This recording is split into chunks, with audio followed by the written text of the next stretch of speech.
সংঘর্ষ বিরতির মাঝেই নতুন করে আশার আলো দেখছেন পূর্ণমের স্ত্রী রজনী।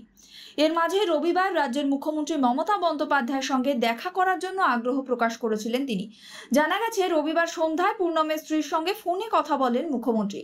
রজনী জানিয়েছেন, মুখ্যমন্ত্রী ফোনে পরিবারের সকলের খোঁজ খবর নেন, তাদের পরিবারের পাশে রাজ্য সরকার রয়েছে সে ব্যাপারে আশ্বাস দেওয়া হয়। এমনকি পূর্ণমকে 1 সপ্তাহের মধ্যে ফিরিয়ে আনা হবে বলেও জানান মুখ্যমন্ত্রী। রজনী বলেন, এখন তিনি অনেকটাই নিশ্চিন্ত, এবার শুধু সুস্থ শরীরে স্বামী ফিরে আসুক সেটাই তিনি চান। আজ ভারত পাক বৈঠকে কি আলোচনা হবে পূর্ণমের বিষয়ে? সুস্থ শরীরে ফেরত আসতে পারবে বাংলা তথা দেশের জওয়ান?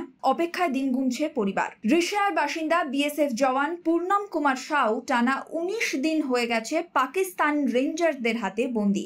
ভারত পাক অশান্তির মাঝে তার কোনো খোঁজ মেলেনি। গত শনিবার পাকিস্তানের এক পাক রেঞ্জার্স ভারতীয় সেনার কবজায় এসেছে, তাতেই কিছুটা আশ্বস্ত হয়েছিল পূর্ণমের পরিবার। ওই পাক রেঞ্জার্সকে পাকিস্তানের হাতে তুলে দিয়ে পূর্ণমকে ফিরিয়ে আনার ব্যবস্থা করা হবে বলে আশা ছিল, কিন্তু দুই দেশের লড়াইয়ের মাঝে সেটা আর হয়নি। রজনী আরও জানান, মুখ্যমন্ত্রী তাকে আশ্বস্ত করেছেন পূর্ণমকে পাকিস্তানের কবজা থেকে ছাড়িয়ে আনার জন্য।